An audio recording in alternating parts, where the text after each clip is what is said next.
It's the Morning Drive. Mario Volpi is the presenter of the Dubai Property podcast. He is a columnist for The National. He's an all-round property expert / good guy, and he's here.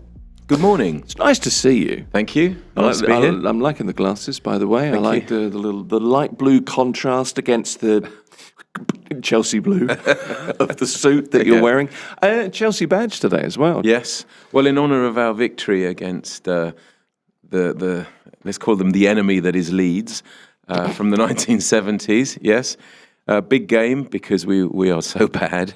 But yeah, another final. So let's see. Well, you could end up with silverware. That's, remarkable this season. But absolutely. Well, we call it the manager bounce for Callum. Good old Callum. He's had a good run. When he first took over for one game, he drew with Man City. He did well, yeah. And so he's played 2 games, drawn 1 and won 1. So he's unbeaten. So yeah. Not many Chelsea managers with that record in the last 15 years, is there? Did I ever tell you my younger sister is an avowed Chelsea fan? Oh, I didn't know that. I don't know. Well, we've estranged her because that shouldn't happen in our family. We haven't really, but she's a Chelsea fanatic. So you've now got North London, West London, and East London. Yes, covered. I know. South London, Crystal Palace? No one? No, it's a non-existent place. No, all family from East London originally, and then we kind of branched out from there, but I don't know how that worked. Don't ask me. Nice to see you. I was just going to mention, first of all, before anything, Mario, webinar today. So you've got like a day of answering questions from people. I feel for you. Yeah, so this has come around quite quickly. And so today at 1:00, I'll be attending a webinar that is being hosted by the business editor Salim at The National. Right. It's their basically a property Q&A. Right. There's going to be a few people there from Savills, Takeem, and also Better Homes in Abu Dhabi, and myself. It's going to be via a Zoom webinar, so people can join it from wherever. And we'll be discussing, I assume, what's going on. I mean, I actually have no notes or anything. I'm just going to turn up. Like you normally have notes? Well, I do like to prepare a little bit. But, I know you do. Of course, I don't know any of the questions, if they have any, or whether it's just completely on the hoof, as it were. Yeah. So makes for good radio, makes for good viewing, as it's a webinar, so it's a video. Let's see. Well, I would guess it's going to be popular at the moment because there's a lot to talk about. I can wear a suit, but I can wear shorts. You're going to go for the beach shorts? Well, what? I was thinking, I used to do that on COVID days, so as long as I don't stand up, we're fine. Yeah, just don't stand up now. You are full suit when you come to us. You could wear shorts, we wouldn't mind. No, come on. Never there's videos here, they can see me. Yeah, and it's on YouTube. No, so here's a properly dressed in my own living room is different. Look, you mentioned Takeem just now, actually, and I guess Rakesh Mavath is going to be there, and he's kind of the subject of the first story today. I wanted to look at this because this is. The rental system is long-standing. It's been that we pay checks and you pay your advance checks. Maybe it's monthly, maybe it's quarterly, maybe it's annual. It just depends. But there is usually a check up front. That's a system that we're starting to see, I suppose, eroding, aren't we, in some ways? And Takeem is one of those property technology startups that's kind of leading the way, really.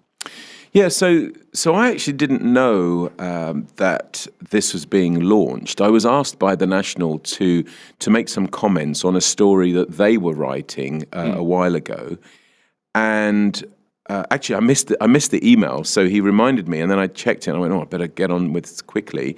And there were several questions, and I just put my thoughts onto those questions because, for sure, paying rent via a check system here is quite ingrained, and it is. Whilst it's not perfect, especially when we're talking about defaults, when we're talking about checks bouncing, etc.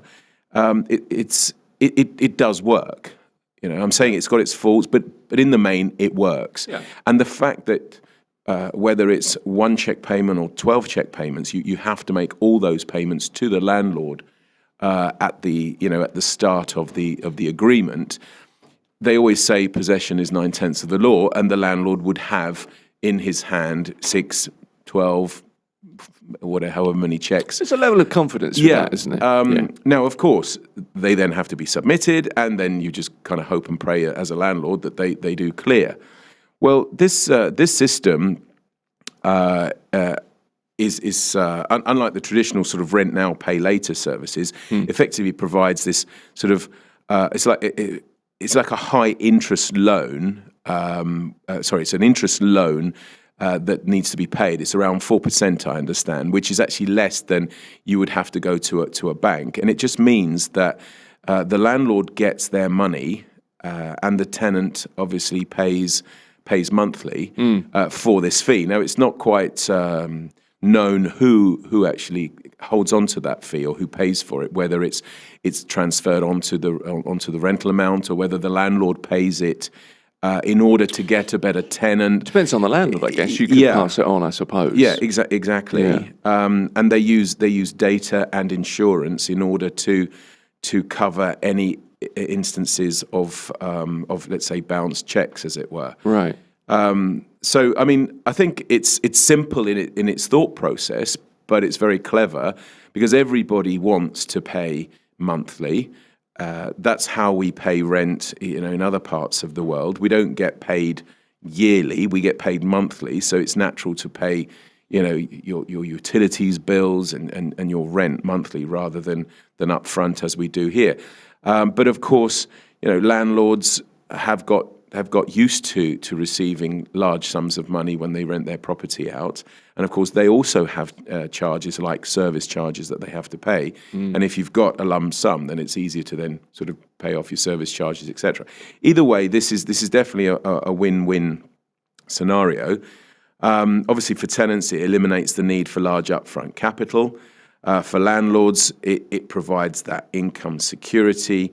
And for everyone else, it just provides a data-driven approach to tenant pre-qualification, moving away from the shortcut of using a check as a screening tool. Because don't forget that tenants, I mean, you could have a very checkered history, and not a very good one at that. I mean that sort of in the nicest possible way. Nobody checks into who you are. If you pay your rent in one check and it clears, the landlord doesn't care at all what you either have got up to or dare I say get up to, as long as it doesn't break the law within the realms of how you live. But equally, I always say to tenants, yes, you're supposed to ask permission to redecorate and all the rest of it. But in reality, you've got to give that property back in the manner that it was given to you in the first place. Yeah. So if you've got a fetish for pink and black wallpaper, let's say, or whatever, put it up. What difference does it make? I love how it's a fetish. Well, okay. How weird is that? But you are right. As long as then you give it back, having removed your pink and black wallpaper, and you give it back as it was given. Now, some people say, yeah, but landlords, they can come round. Yes, they can. But it's a bit like if a landlord was to come round and, I don't know, he wants to inspect the property, and you had a party the night before, and the place is an absolute mess. He's got no right to tell you how to live, because that mess won't be there when you hand it back. And if you do, clearly you'll have to lose your deposit or whatever to clean it up. Yeah, but that's the point I'm trying to make. Yeah, okay. That it doesn't really matter. And that's why something like this is really good, because it's hopefully a win-win for everybody. Well, it's pretty straightforward, isn't it, contractually here, that you get a property in a particular condition. It's painted white or magnolia, and that's how you hand it back. I mean, the last house we had, my son's bedroom was Celtic stripes. Oh, there you go. The living room was red. There was, I think, the living room was blue. The dining room was red. My daughter's room was pink. Then it was purple. It was all sorts of things. So I just took the view that in the end I had the whole house repainted and gave it back, and it was just white walls. And that's a reasonable way to treat it. Although the Celtic stripes look great. Well, not so great when he was 18, but when he was 10, it was fine. I don't know. once a fan, always a fan, I guess. Yeah, well, this is the thing, yeah. Do you know what I liked about this article more than anything, more actually than the content, really? I get the mechanisms, and I understand that it's an important move, and paying by direct debit is important. I like the fact that they quoted you in the article, but do you know how they quoted you? And it was, Mr. Volpi said. Oh. According to Mr. Volpi, and I'm thinking, who is this Mr. Volpi? Well, no, hold on. You make it sound too nice. It isn't like that. They always say, I know. Mario Volpi something, and then they refer you. Yeah, this is true. To Mr. Volpi. It's a bit like when you say the DIFC. The first time you say Dubai International Financial Centre, and then the rest is always the IFC. So, but yeah, I knew I was going to be quoted because I helped to write the article. That's the point I was trying to say when they sent me the email. But what I didn't know is when it was being published. And the first I heard of it was when Rakesh actually sort of thanked me, via LinkedIn, Right. Because it validated what he was thinking. That it definitely needs to be a change, and landlords, once they've got your checks, they're happy, but actually they're not because they don't know whether the money's going to come if it's periodic. This, as I say before, it's a win-win scenario. So yeah, it's good. Well, it is, but there is a hurdle with this, isn't there? Because you're going to have. There's a mindset shift that's needed. I use that phrase a lot. I've got to stop doing that. But there is. Lots of landlords will see the existing check system. It ain't broke, don't fix it.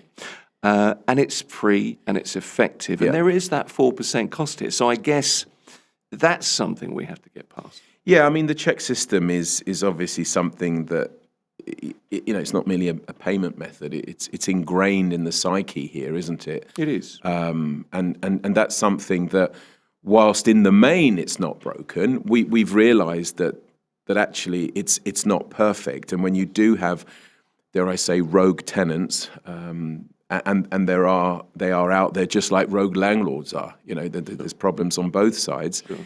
That actually it could be open to abuse, for want of a better word. I mean, people now. I mean, they've decriminalised, obviously, writing false checks. I mean, there's still fines. It's still frowned upon. But whereas before, you would definitely go to prison for it. You don't now. So. I don't know. It's. I think it's good. It's not the first time. Other companies have done this as well. So now there's a bit of a choice, and I think that in some respects, the more the merrier, because ultimately tenants will be able to pay their rent monthly, and landlords will be able to justify, I guess, their rents and be happy that they're actually going to get paid every month, because a lot of the time they have mortgages to pay. Well, that's right. I mean, good, I think, for institutional landlords, professional portfolios, because, it offers predictable, I suppose, cash flow, which is a useful thing. And let's see if it filters down to private landlords, wider market. Well, I think it will do eventually. And like anything, the system will improve. Whenever you get anything new, especially from a technology front, it's big and it's bulky, and then all of a sudden it gets smaller and thinner. I mean, just look at TVs nowadays. They're paper thin, whereas I remember my dad's old TV, which was huge. I love big CRT TVs. And had sort of the mahogany wood on the side. They were furniture, weren't they? I know. Well, everything gets thinner apart from me. Us. Yeah. Yeah. Unfortunately. But there you are. That's a philosophical point. We'll move on to the next thing. Do you know, in the last couple of weeks, I think it's actually the last 2 weeks, isn't it? We've had record sales, record real estate sales of 500,000 dirhams. And this is a beachfront residential plot, another record breaker, 377 million dirhams on Naya Island. And this is a new record benchmark for ultra-prime land values. So this is a plot,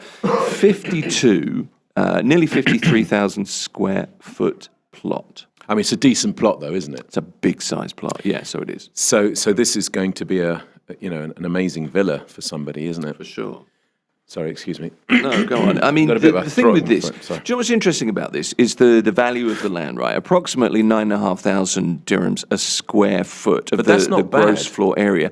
Exactly. It doesn't, I mean, it's a lot of money, of course it is, but it's not No, because they were selling even up to 11,000 square feet as well. right, So 9.5 actually is, as I say, is not bad. But what's interesting about this is beachfront. This is proper beachfront. Somebody is going to build a home, a mansion, whatever here that literally you step out of the house and you are, feet, meters away waves are lapping from the sea. gently. Exactly. Yeah. So actually, when you look at it like that, and you can see that any prime property that's beachfront is the one that creates the stir and gets all the headlines. This is normal, and of course, these are all going to be. Naya Island at the moment it's all under construction. Is going to be proper prime. Residential, and for those who don't know, where the Burj Al Arab is, it's kind of between Jumeirah and Sakim on that coastline. So as you're looking at the map, you've got Burj Al Arab to your left. It's going to be to the right hand side of that, heading towards let's say the flagpole, if you like. Right. So yeah, ultra prime. I mean, it's the sort of second highest residential sale since the start of this year, and actually one of only 4 residential transactions that have exceeded 350 million this year. And when you consider that, all I keep hearing is we're in conflict. I mean, these records just keep tumbling. It is either clear to me that the top end do not care is probably not the right word, but they're just brushing aside what's going on today, because something like this is definitely going to be for the future. It's going to take time for it to be built, and I assume that the buyer is just looking at the plot and what it could be worth in years to come. But the top end is really going great guns. I mean, there are just so few of them. 91 plots. Naya Island, so real low density, so very exclusive. So, where else are you going to find that? Well, that's just it. It's the rarity, isn't it? And I think people are definitely hedging their bets, not just from a lifestyle point of view, because it's still an investment. I mean, 377 million dirhams.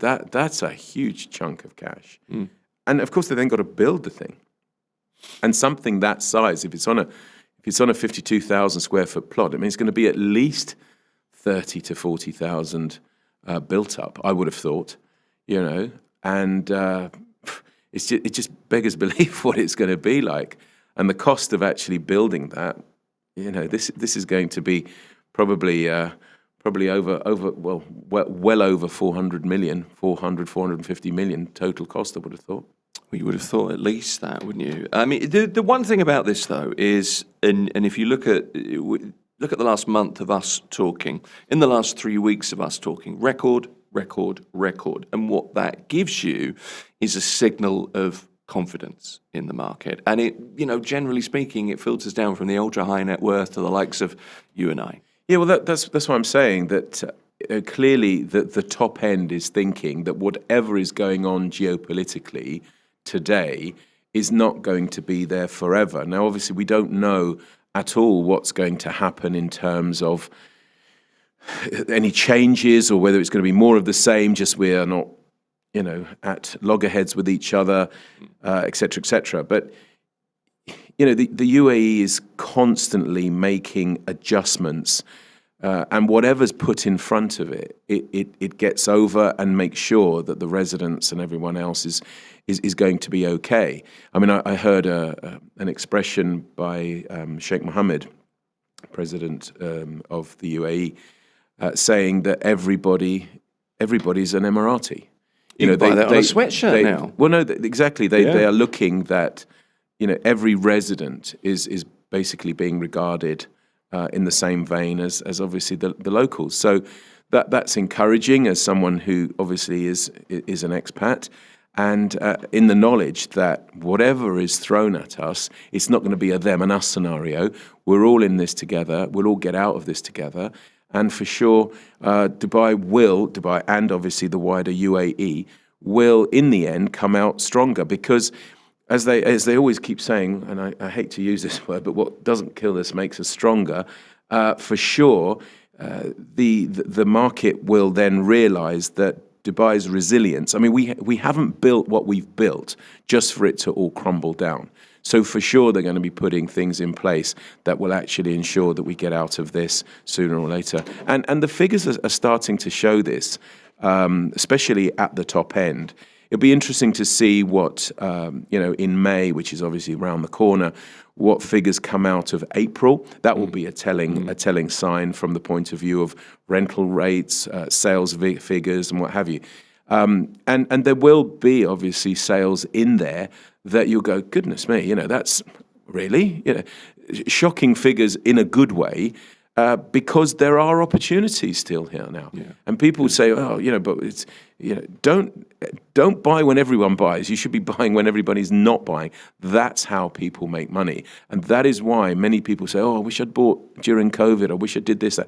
This window of opportunity, believe it or not, is here with us now. And I know this sounds like an estate agent just saying, "Come and buy now," type of thing. But honestly, forget the estate agency head side of things. If you are an investor and you have a bit of an attachment to risk, now is the time to do it, because you can really negotiate. You can negotiate with the developers. You can negotiate with individual sellers. Now, not everyone's going to listen. I get that, but if a seller is genuinely selling for the right reasons, for the right motivation, and you're offering, that way out, if you like, by offering an offer that, might seem a bit cheeky or whatever, just try your luck. You never know. I'm not talking about being ridiculous, obviously. Whatever the price is, not 50% off. No. But go in measured, and you will find that you will get some good deals. So that window is now, and we don't know when it's going to close. It is good advice, I think. It's fair, isn't it? With every problem, there is a solution and there is an opportunity. Well, prices are also going to go up, and this is something people go, well, how can they go up? If no one's buying now, why are prices going up? Well, if we're talking about off-plan, steel, construction costs, glass, aluminium, oil, obviously, all of this is going up in value. And right now, these developers are selling at today's prices. They're going to have to factor in these increases that they're going to have into the buyer. Now, all the benefits will still stay there. Probably you'll still have DLD waivers, you'll still have good payment plans, whatever, but the prices will have to move. So ultimately, the buyer will be paying more, even though the benefits seem that they're still there. Prices are definitely going to go up sooner or later.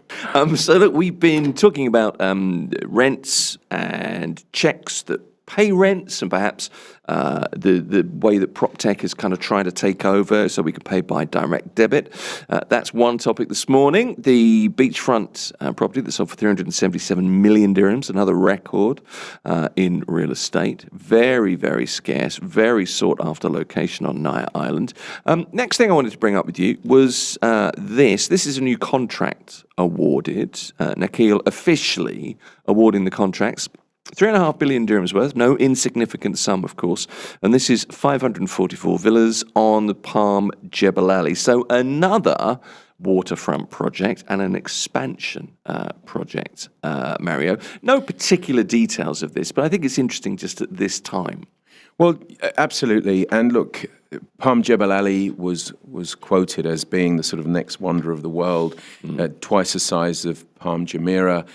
These are a little bit more mainstream villas. Yeah, they are. Now, when I say mainstream, you're not spending 377 million for a plot here, and the plots are vastly smaller than the 53,000 square feet that you get in Naya Island. However, you still get a piece of the action. You have beachfront villas. I mean, these were launched between sort of 18, 19 million starting prices. And have steadily crept up even in the secondary market.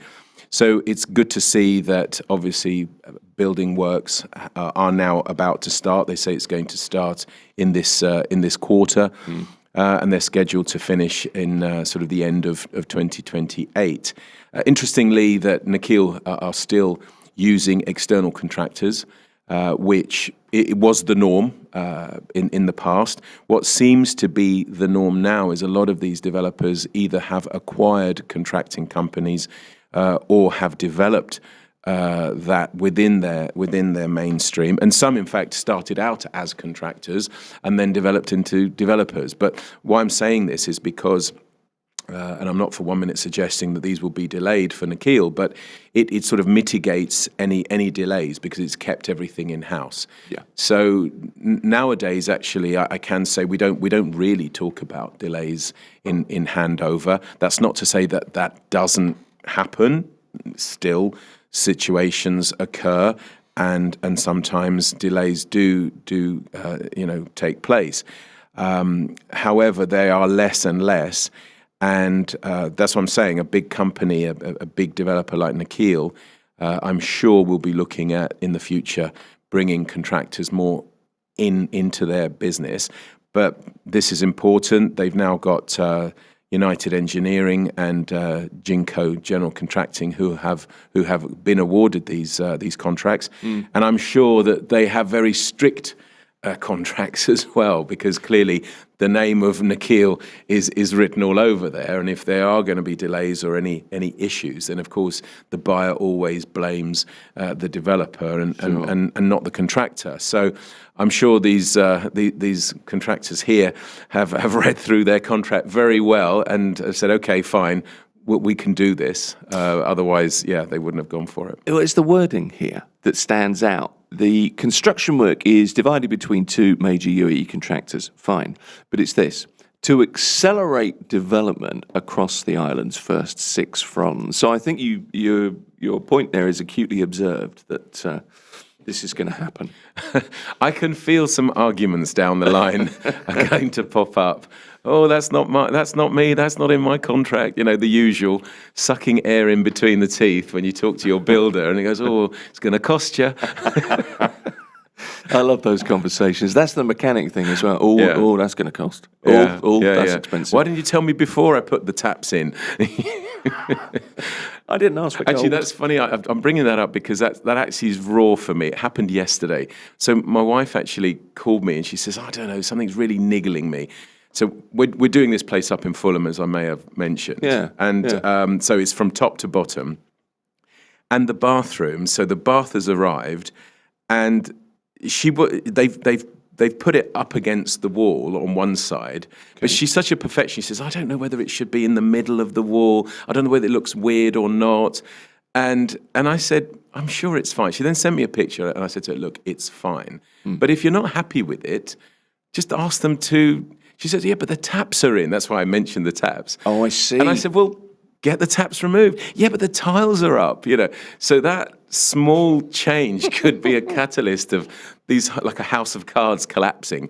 Anyway, I think I've convinced her it's fine. Okay. So, and I said to her, look, we've got a shower there as well. You're probably never even going to use the bath. It's there just for resale purposes in the future. She goes, yeah, good point. Yeah. Do you know what happened, though? I mean, I don't know. I've not met Mrs. Volpi, but in 2 years' time, it'll come up. She'll be bolt upright in the middle of the night. I knew that bath was wrong.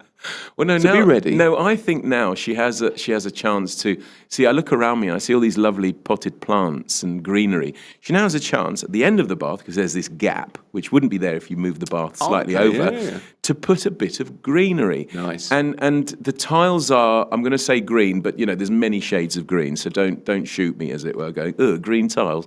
It actually going to. Well, you might not, but people might be listening. Anyway, I've seen pictures. It's actually quite nice. It works really well to then have a nice, green, proper living plant at the end of, and get some moisture when you have a steamy shower or whatever. So I think it will work very well. Okay, that's such an insight into your life and go. The way your mind works. What was I going to say to you? Ras Al Khaimah, that's where I wanted to go next. Residential property market, resilient in 2025, 12.4 billion dirhams in sales, 6,600 transactions. Down slightly year on year, fewer project launches, but Ras Al Khaimah doing pretty well. Yeah, I mean, we've got to remember that these are the figures from 2025. And when you look at, 6,600, that's, if you take a sort of a deal, or if you take the year 365, I mean that's just over 18 deals a day. It's a lot. And whilst in, like, for Dubai, 18 deals doesn't seem much. I mean, Ras Al Khaimah is an emerging emirate, and what with the Wynn Casino and everything that's going on down there, I think you're right. I think 18 deals a day, it is a lot. 99% of those, or in fact 99.9% of those deals, will have been off plan. Sure. And for sure, people who have bought again early enough are already benefiting from meat on the bone, as it were. Certainly, capital appreciation would have happened. But I don't know. It's a story of success. It's a story that puts Ras Al Khaimah definitely on the map. Was it expected? Of course, it was. From that point of view, it's they definitely announced it well. The Wynn Casino took a punt. I mean, they could have gone anywhere. They could have gone to Dubai. They could have gone to Abu Dhabi, but no, they chose Ras Al Khaimah. So it's a feather in the cap for sure to the emirate there and His Highness the Sheikh of Ras Al Khaimah. And I don't know. This is something. It'll be interesting to see how this is actually going to pan out for this year, because obviously the majority of the deals that were done, as mentioned, were off plan, and it is off plan that is, dare I say, taking a pause at the moment, and so it'll be interesting to see what sort of figures are coming out of Ras Al Khaimah, for the month of April, for sure, for this month. Yeah. I can tell you, off-plan sales, 85% of all transactions. So 85. So I was completely huge wrong. Majority. Yeah, well, but I really went over the top, didn't I? I said 99.9. 99.9 was good. It had drama. I'll give you that. Yeah, but but sure. But I mean, it's still high, isn't it? You've brought me down to earth with the bump. No, but you're right. 85 is a lot. A lot. Okay, so 99.9% of the transactions were. You know what it is? It's because as an agent, and we deal with Dubai and obviously some parts of Abu Dhabi, we forget that actually Ras Al Khaimah does have a real estate market in itself before the Wynn Casino came. And that's the bit I'm trying to say, that it's completely been taken over by off plan. And we forget Al Hamra Village, and we forget, people are still buying and selling and definitely renting for a quieter life, perhaps, and commuting. For sure. And we talked on this program about flying taxis and how obviously all the Emirates are going to be closer by. So you could actually get a bigger property if you prefer the quieter life, because for sure it is less hurly-burly than it is in Dubai, and still get to work in a shorter period of time. Plus, with all the roads and the infrastructure that's being built, it's just bringing all the Emirates together. But yes, there is a marketplace before, so I kind of got that a little bit wrong. But no, there is. But I mean, Hamra's been around. It seems like it's been around for years. I mean, it has, hasn't it? I mean, well, of course it has. It's kind of old school. Well, yeah, exactly. Really. But let's look at some of the figures. Apartment prices up nearly 13.5% year on year. Villa prices just under 10%. Rental growth, apartment leases up something just over 10%. Villa leases nearly 9%. But it is still cheaper to live in Ras Al Khaimah, to buy in Ras Al Khaimah. Close of 2025, average cost for an off-plan unit, 1.98 million compared to 1.16 million for a ready home. So that's the situation. That's right, and I would actually say, however, that there are lots of studios that are being built that perhaps weren't there before. So those figures could be skewed a little bit, but of course now we're looking at the residential stock that's going to come on stream from this year all the way up to sort of 28%. They're saying that a total of 8,400 units are scheduled for delivery over the next 3 years, the majority of which will be in 2028. I mean, nothing like what we're going to get in Dubai. In the whole of 2026, only 1,300 units, and next year they're saying 1,900 or just under 2,000 units. The big driver, like I say, 2028, that's going to be 5,200 units. But even so, 8,400 in 3 years, when you consider that there's probably going to be close to 200,000 that's going to be delivered potentially in Dubai in that same period. So the market is much, much smaller, but it is growing, and it's good to see. So, yeah. We should also point out that Win Al Wajan, the resort, was paused a little bit, I believe, but it's back on schedule for a spring 2027 opening. Yeah, I don't think they're actually behind. No. I think that pause is natural with what was going on. But no, they were, I believe they were even ahead of schedule, so that pause hasn't actually caused any issues at all. It is definitely going to be the first, I would say, let's say the first quarter of 2027 that we'll see the Win opening up. I want to mention the announcement of the new Gold Line, the new metro line, in a bit. But there's a couple of questions for you, Mario. This is from Jenna. I nearly missed these, actually. I apologise. I went to La Mer yesterday, and Jenna says, and the residential areas seem to have plenty of vacant units. Any news on rents there or any insider info on off-plan sales? Well, of course, La Mer was completely, redesigned. They closed it. And I don't know whether it's because JBR, where I live, is a success and people are always going there, because La Mer was, if you like, JBR 2.0, or at least it was supposed to be. And so they just decided to sort of start again. So in terms of insider information, unfortunately, I don't have. And actually, I've only ever been there once, and that's probably why, if I'm replicated over and over again, why it didn't succeed, from the point of view that hotels, restaurants, cafes, they need life, they need people to come there. So they do. And I know there was a water park there, but I don't know. Because I have maybe because I have JBR on my doorstep, but why would I go somewhere else? I kind of. Maybe that's just me, but if everybody did like me and didn't go, that's why probably it wasn't a great success. Do you know what? I'm thinking as well. I only went there once. Well, so I'm backing up your theory. So you see, there's two of us. So one person who's left the room, but I mean we're now. But that's for us. He bucked the trend anyway. He probably wouldn't go. Would he go, do you think? He'd be like, he probably lives there. Oh, probably. Anyway, the point is that no insider information yet.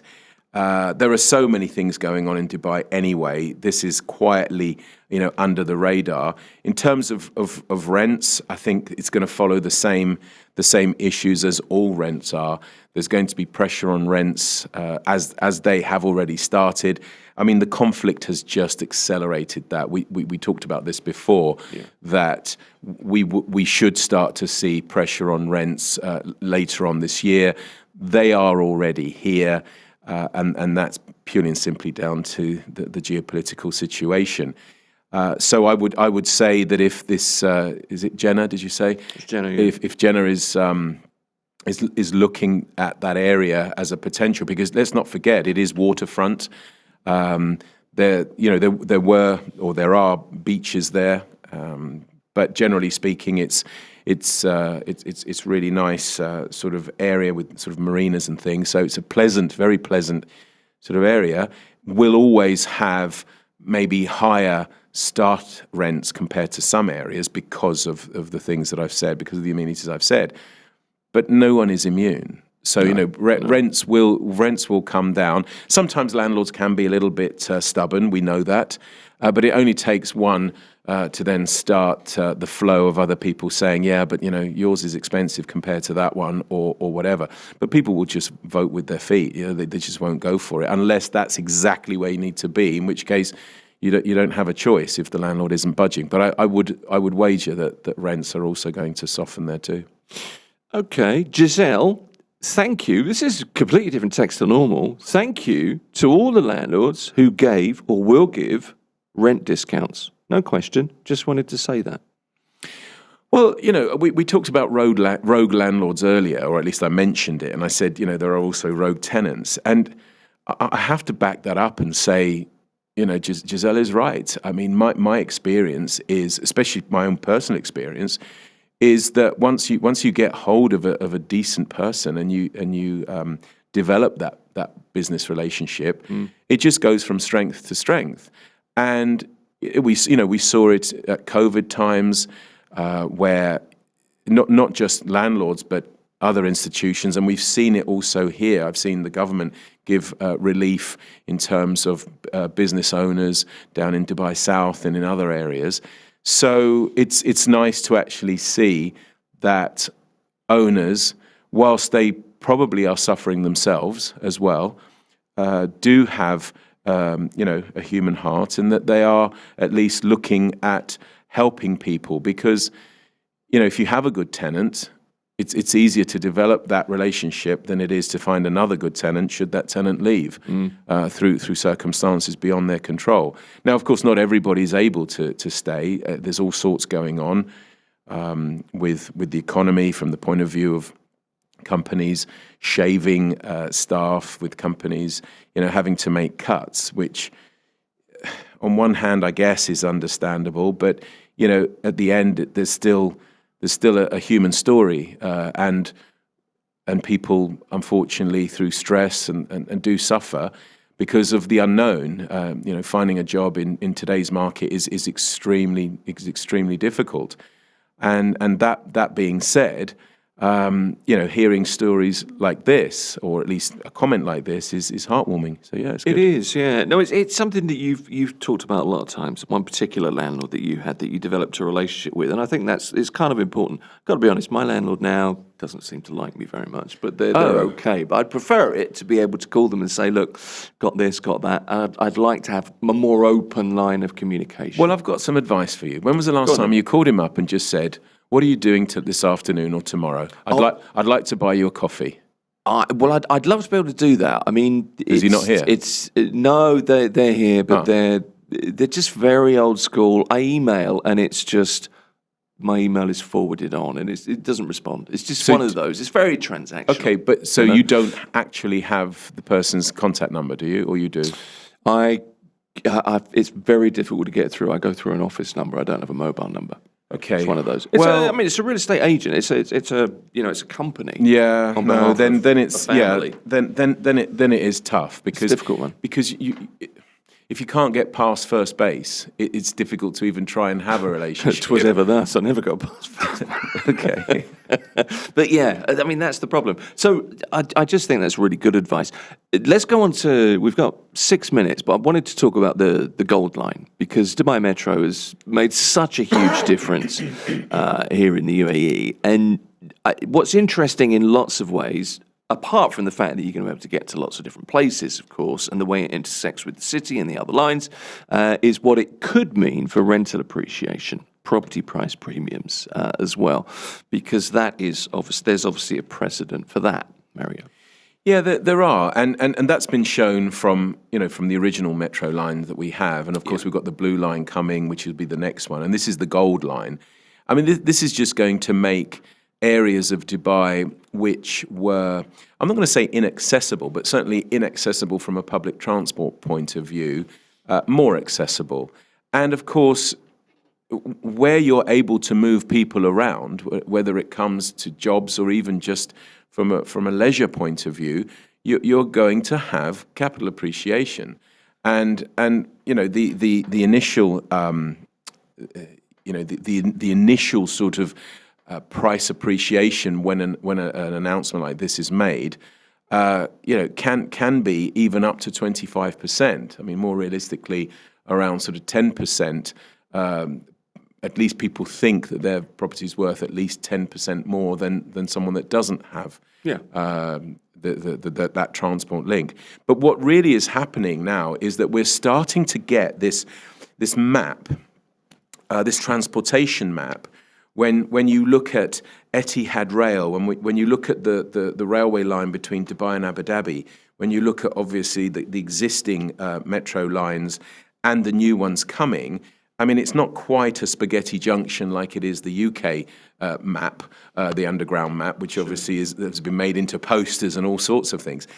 We're not a London, but we're slowly, a line here, a line there. It's coming. And the fact that this particular one is, the majority of which is going to be underground, is what I call a proper. Gold Line is completely underground. is it? Is it not? Oh, I think it's completely underground. Yeah. Right, I didn't realise that.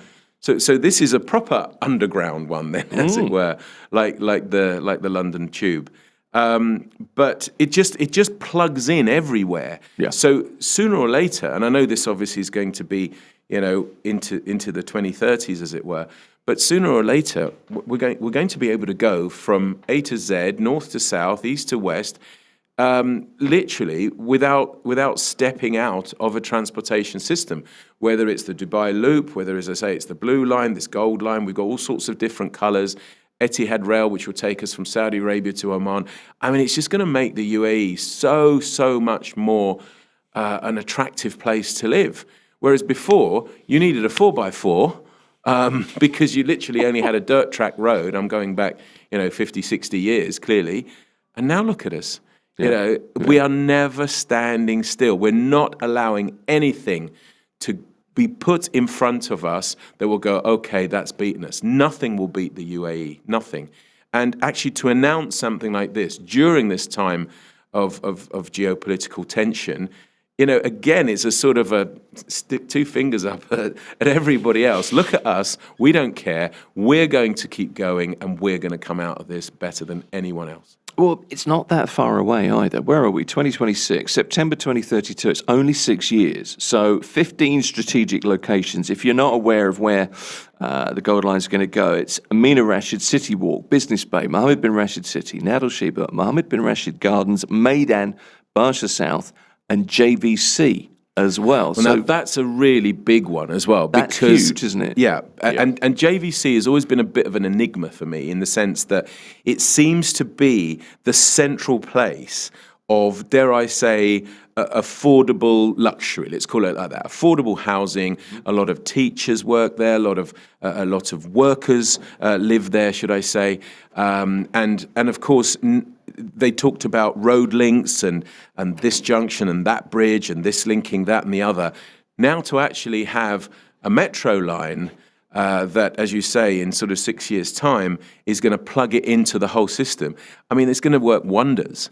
JVC definitely, if it wasn't on your radar, it definitely should be now, because I think certainly prices will definitely rise there. The other side is there'll be people listening to this thinking, 6 years, will I still be in JVC in 6 years? 6 years is, with my old man head on, unfortunately that's my head these days, that's not long. Well, I look back, I landed on the 6th of August 2008. I still remember it to this day. And I thought this gig was going to be 2 or 3 years at the most.